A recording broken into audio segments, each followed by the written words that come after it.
Hello friends, welcome to my channel M with Deepti. तो very happy new year to all of you. तो नए साल के लिए आप सबको बहुत बहुत ज़्यादा शुभकामनाएं।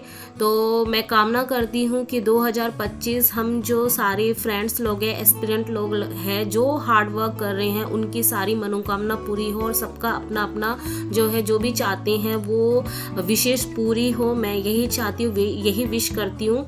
तो जो है नए साल में जो है मैंने भी कुछ रेजोल्यूशन लिए हैं। क्या आपने भी लिए हैं? तो अगर लिए हो तो कमेंट करना। तो नए साल में जो मैंने रेजोल्यूशन लिया है वो ये है, सबसे पहली थिंक जो मैंने अपने आप को बोला हुआ है और उसकी मुझे प्रैक्टिस भी करनी है, क्योंकि मुझे पता है एक दिन में कुछ नहीं हो सकता। अगर ऐसा ही होता तो मिरेकल हो जाता।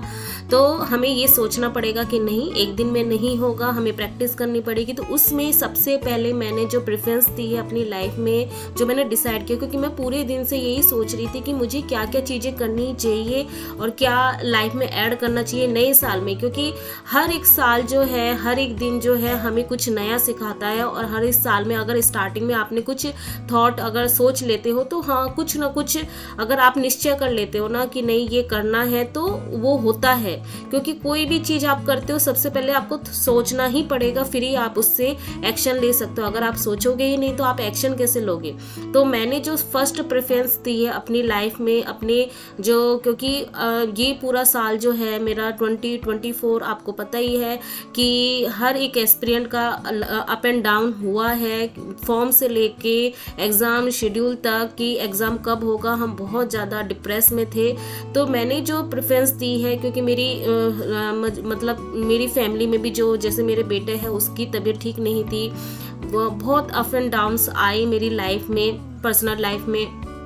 तो मैंने यही सोचा है कि मुझे पॉजिटिव रहना है, पॉजिटिव थिंक करते हुए चलना है। चाहे लाइफ में किसी भी सिचुएशन आए, मुझे हमेशा ग्रेटिट्यूड रहना है। हर एक सिचुएशन के लिए भगवान को, गॉड को ग्रेटिट्यूड देना है, हर एक पल के लिए। उससे क्या होगा, मैं हमेशा पॉजिटिव रहूँगी और हमेशा पॉजिटिव रहूँगी तो मेरे आसपास जो है एनवायरनमेंट भी पॉजिटिव होगा। तो जो मैं सोचूंगी तो वैसा क्रिएशन होगा। अगर मैं सोचूंगी कि नहीं, मैं मतलब नेगेटिव, हम क्योंकि हम एस्पिरेंट ना बहुत जल्दी ना कुछ भी सिचुएशन होती है हम नेगेटिव थॉट ले लेते हैं। जैसे कि नहीं, मॉक टेस्ट में कम नंबर आ रहे हैं, मुझसे तो नहीं होगा, इतनी कम सीटें हैं, मेरा कैसे सिलेक्शन हो सकता है। ये सारी थॉट हम सोच सोच के बहुत ज़्यादा डिप्रेस में चले जाते हैं। तो जितना हमारी जो कैपेबिलिटी होती है, जितनी हमारी क्षमता होती है, उतना हम परफॉर्मेंस नहीं दे पाते बिकॉज ऑफ नेगेटिव थॉट के कारण। तो सबसे पहले जो है मैंने जो एनालिसिस किया है ये प्रिपरेशन जनवरी में, और आप एज ए मेरे फ्रेंड हो तो मैं वही शेयर कर रही हूँ। मैं बहुत बड़ी ज्ञानी नहीं हूँ, पहली बात तो मैं यही बता दूँ। जो मैंने फील किया है, जो मैं जो सेल्फ हेल्प की जो बुक सुनती हूँ या पॉजिटिव कोई भी मोटिवेशनल वीडियो सुनती हूँ, उससे मैंने जो लर्निंग लिया है, मैं अपना थॉट प्रोसेस आप लोगों के साथ शेयर कर रही हूँ। कि कुछ भी जिंदगी में बुरा हो जाए, अगर हम उसमें बुरा ही सोचेंगे ना तो अच्छा कुछ भी नहीं हो सकता। पहली बात तो ये है। पॉजिटिव सोचेंगे तो क्या है, जो जैसी सिचुएशन, बैड से बैड सिचुएशन, उसमें हमें ना उसका सॉल्यूशन सोचने में हेल्प मिलेगी। अगर हम पॉजिटिव थॉट रखेंगे, नेगेटिव थॉट रखेंगे तो जो बैड सिचुएशन, उससे और बैड सिचुएशन हो जाएगी। तो क्योंकि पॉजिटिव थॉट करने से क्या होता है, आपके पास आसपास का एनवायरनमेंट पॉजिटिव होने लगता है। और दूसरी जो चीज़ मैंने डिसाइड की हुई है कि मुझे जो करना है इस साल, और इस साल के जो 1 जनवरी से जो मुझे करना है, वो सेकंड थिंग है कि मुझे अगर सक्सेस चाहिए तो मुझे इसके लिए प्राइस पे करनी पड़ेगी, और वो है डिसिप्लिन। तो डिसिप्लिन हमें करना पड़ेगा, और डिसिप्लिन एक दिन में नहीं हो सकता, नहीं हो सकता, नहीं हो सकता। ये आप मन में बैठा लो। इसके लिए ना ब्रेन को आपको ट्रेंड करना पड़ेगा। जैसे एक छोटा बच्चा होता है, उसको कुछ नहीं पता होता कि कैसे क्या करना है, लेकिन उसको हम बार बार बोलते कि, उसको हम बार बार इंडिकेट करते कि नहीं आपको ऐसे करना है, ऐसे करना है, ऐसे करना है, हर बार, जब तक वो सीख नहीं जाता है। इसी तरीके से हमारा जो ब्रेन है ना, उसको एज ए चाइल्ड समझना पड़ेगा, कि उसको समझाना पड़ेगा, उसको कमांडिंग देनी पड़ेगी, नहीं मुझे इस टाइम पे ये चीज़ें करनी है। कोई भी आपका शेड्यूल हो सकता है, कुछ भी हो सकता है, कुछ भी आपकी प्लानिंग हो सकती है, कुछ भी डे का शेड्यूल हो सकता है, उसमें जो है उसको फॉलो करना किस तरीके से है वो एक डिसाइड कर लोगे, तब उसी हिसाब से चलना, यही डिसिप्लिन है। ठीक है। तो एक एस्पिरेंट के लिए सबसे ज़्यादा जो इम्पॉर्टेंट चीज़ होती है वो डिसिप्लिन होती है।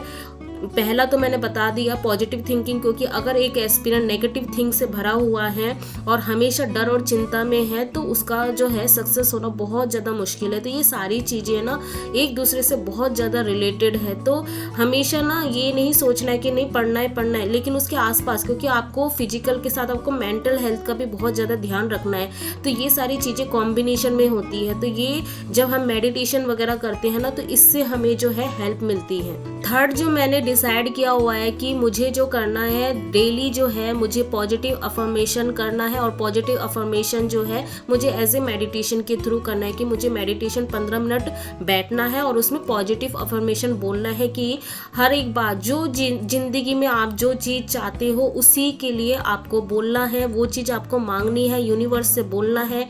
जैसे आप सक्सेस होना चाहते हो, आप टॉपर बनना चाहते हो, एग्जाम को क्लियर करना चाहते हो, तो आपको बोलना है कि हाँ मैं कर सकती हूँ और हाँ मैं करके ही रहूंगी। तो ये सारी चीजें आपको बोलनी है। जो भी नेगेटिव आपके थॉट आती रहे तो उसको उल्टा करके पॉजिटिव वे में आपको बोलना है। तो ये जो क्लिप है ये 26 जो है मतलब दिसंबर का है, क्योंकि 25 को मैं बना नहीं पाई थी क्रिसमस के, तो सेकंड डे मैंने बनाया था।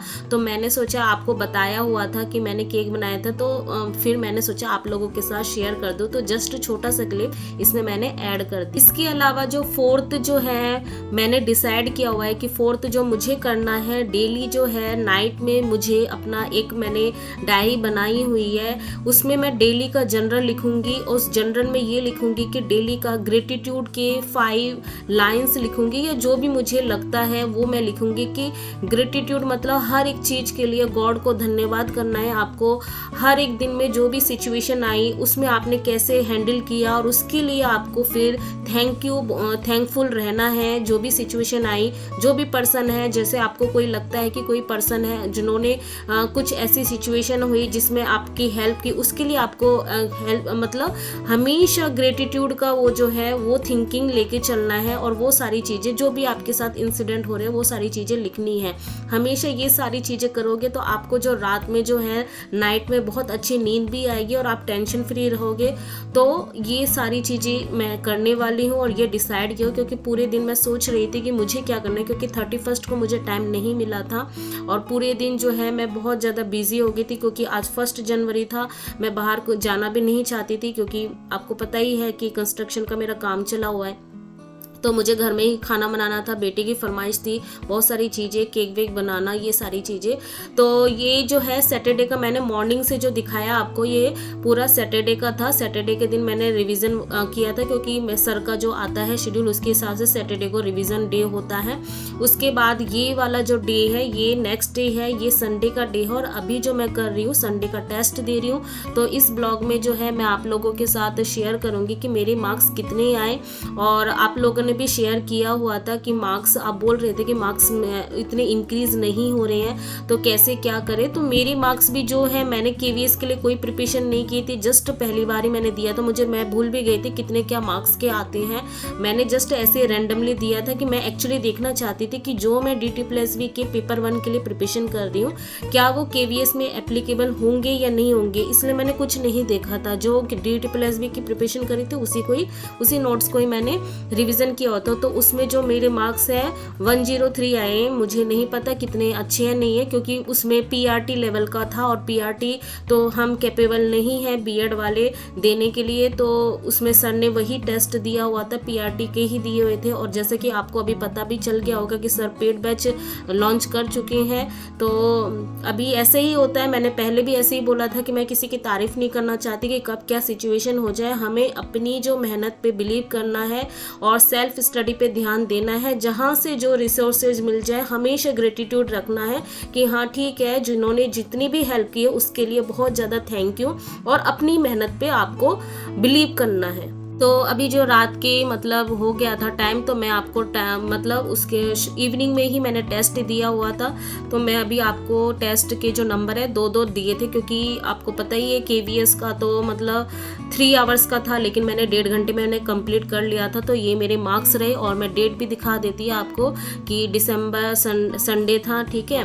और 103 आए थे, और इसमें से रॉन्ग बहुत सारे, क्योंकि इसमें तो ऐसा था कि इसमें मार्क्स तो कटते नहीं है, तो मैं सारे ही क्वेश्चन किए जो मुझे आते भी नहीं थे, क्योंकि ऑब्वियस सी बात है पेडोलॉजी मैंने मेरे ख्याल से 2 साल बाद पढ़ रही हूँ, तो उसके बीच में मैंने बिल्कुल भी उठा के भी नहीं देखा। जो मुझे जनरल जो मुझे सेंस था उस हिसाब से मैंने किया। उसके बाद जो ये है DSSB का PRT का था, तो मैंने जो पेडोलॉजी सेक्शन मतलब पार्ट 2 है वो तो बिल्कुल छोड़ ही दिया था, और सारे मैं नंबर आपको शेयर कर रही हूँ कि मैंने ओनली पेपर 1 का ही दिया, पेपर 2 जो है सब्जेक्ट वो मैंने दिया नहीं है, तो इसमें 0 मार्क्स है।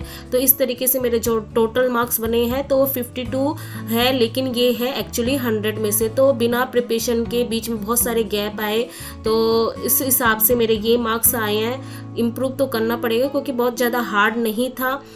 तो बस यही था आज के लिए, इतना ही। फिर मिलते हैं नेक्स्ट ब्लॉग में, तब तक के लिए बाय, गुड नाइट।